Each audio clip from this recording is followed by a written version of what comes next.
Dans cette vidéo, je vais vous parler de iDream Edition 1.1. Je vous avais parlé de la première version dans cette vidéo. Pour rappel vite fait, c'est un modèle qui vise la retouche Any to Any, c'est-à-dire ajouter, supprimer, recolorer, changer de style, voilà, à partir d'instructions textuelles. Alors ce qui est intéressant, c'est qu'il est sous licence MIT, ce qui nous permet un usage personnel et commercial. Évidemment, tout de suite, on va se demander si c'est intéressant comparé à Context. Eh bien, il faut savoir que ce n'est pas du tout le même modèle, ça fait pas du tout la même chose. Alors, qu'est-ce qu'on peut faire avec iDream Edition? On peut par exemple remplacer un arrière-plan, on peut faire de la recolorisation ou faire des changements de style.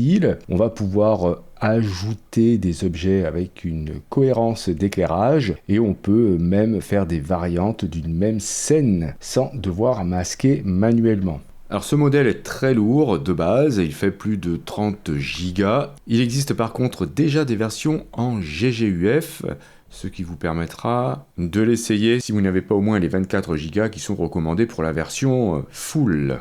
Je vous mettrai le lien bien sûr de tout ça dans la description. Sur cette page, vous allez voir la différence qu'il y a entre les modèles. Donc en ce qui concerne la résolution, on peut maintenant faire du 1 mégapixel dynamiquement, alors qu'avant on était bloqué avec une résolution de 768 par 768.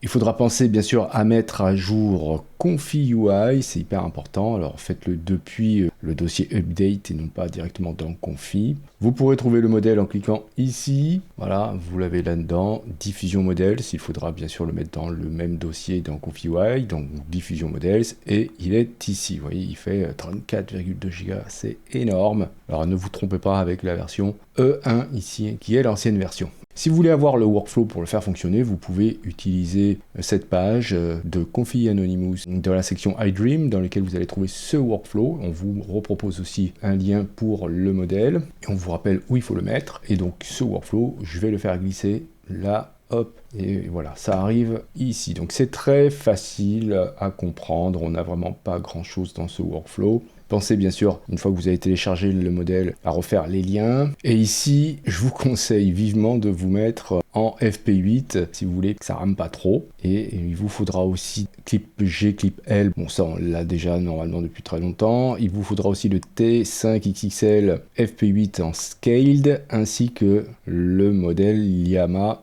3.1 8B Instruct FP8 Scaled. Bon, ça, si vous avez déjà utilisé iDream, vous l'avez. Ensuite, le VAE, c'est celui de Flux. Et là, vous avez ce nœud qui vous permet de convertir l'image que vous allez charger en une image qui fera au total 1 million de pixels.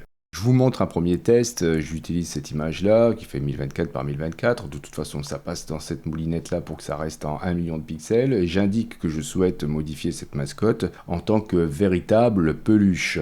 Et j'obtiens ce résultat qui est, ma foi, très intéressant. Si on regarde l'image d'origine, on a quelque chose quand même. Alors, il va falloir faire attention à deux paramètres qui sont très importants. J'en avais parlé lors de la présentation de la version 1. On a ici CFJ et image CFJ.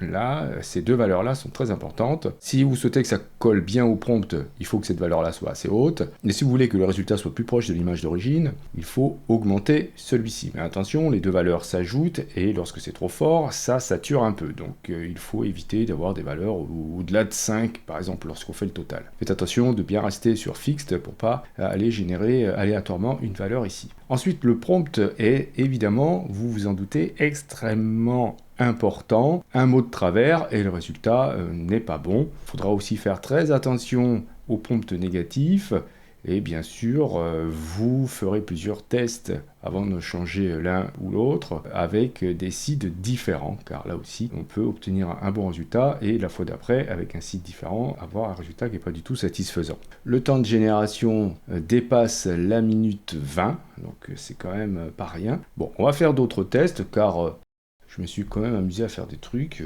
Je vais essayer ici, pourquoi pas, de me rapprocher un peu du modèle d'origine.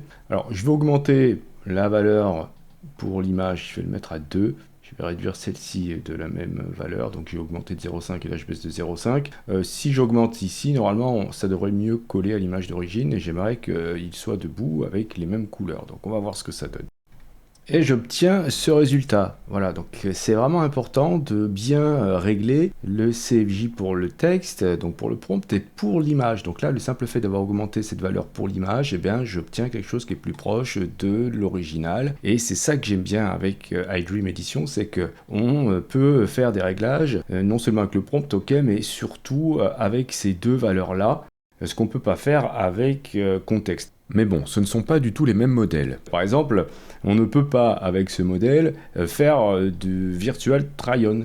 Ça, c'est pas possible, car il faudrait injecter deux images, et lui, il n'accepte pas cette façon de faire, pour l'instant en tout cas. Donc voilà, c'est pas du tout fait pour ça. Au final, c'est pas si mal, quoi. C'est juste dommage que ce modèle soit extrêmement lourd, et qu'il faille beaucoup de temps pour faire des calculs.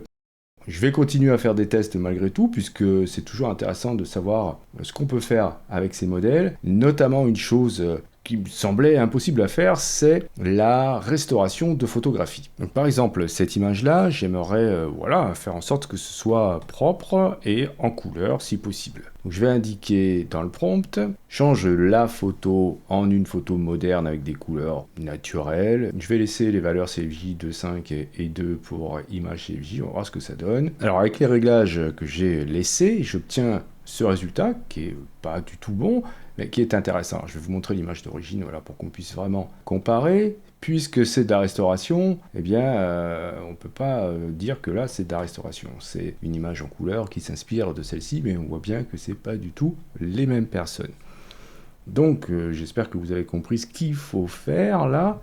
Si on ne modifie pas le prompt, on pourrait augmenter la valeur CFJ ici, peut-être. Allez, on va monter, je vais tenter 3. Et je vais baisser un petit peu là, pour pas que ça fasse trop ici, pour pas trop que ça sature. Et je vais relancer une génération pour voir s'il y a une grosse différence. Alors voilà, j'obtiens quelque chose de très intéressant en termes de couleur en tout cas, puisque encore une fois, ce n'est pas encore tout à fait de la restauration, c'est le moins qu'on puisse dire, mais on a gardé une bonne partie de l'image d'origine, tout ça parce que j'ai augmenté la valeur de CFJ image. Donc il faudrait maintenant trouver les bons réglages, peut-être donner un petit peu de liberté là, tout simplement. Je vais baisser un peu là, et je vais aussi baisser le CFJ normal pour du texte, pour ne pas avoir trop de saturation. Voilà qui est nettement mieux, vous voyez, on n'a plus les scratchs de tout à l'heure, on a quand même un petit trait ici, mais on a drôlement amélioré l'image, et en tout cas on est assez fidèle à celle-ci,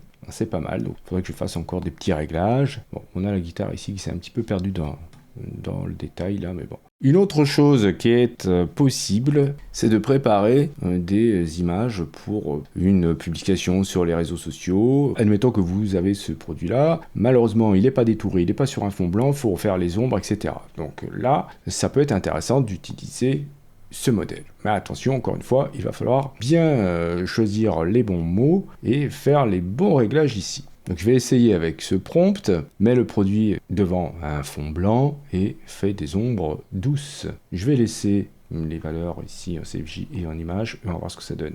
Alors évidemment, c'est important dans ce cas, comme pour la photo, d'avoir une valeur pour image CFJ assez haute si on ne souhaite pas dénaturer le produit. Voilà, et j'obtiens ce résultat qui est peut-être pas parfait, mais qui est assez proche de l'original. Et encore une fois, je vous dis que vous changez une petite valeur, soit dans le prompt, soit avec les CFJ, et vous avez des résultats qui sont totalement différents. Donc faites pas mal d'essais avant de voir ce que ça peut faire. Mais en tout cas, là, c'est cool, parce que du coup, ça m'a fait des ombres, etc. Alors, par contre, on va pouvoir faire des changements de style assez impressionnants avec ce modèle. Voici un exemple. Je vais en refaire un autre parce que là c'est un peu trop saturé. Donc voilà, juste en changeant les valeurs pour les CFJ, j'obtiens quelque chose de complètement différent. Il sera en revanche très difficile de changer d'angle de vue de la caméra. C'est pas fait pour, il me semble. Et donc voilà, je vais pas faire d'autres tests car je me demande si ce modèle maintenant sera utilisé vu que contexte, voilà encore une fois, est le plus utilisé. Dites-moi dans les commentaires ce que vous en pensez.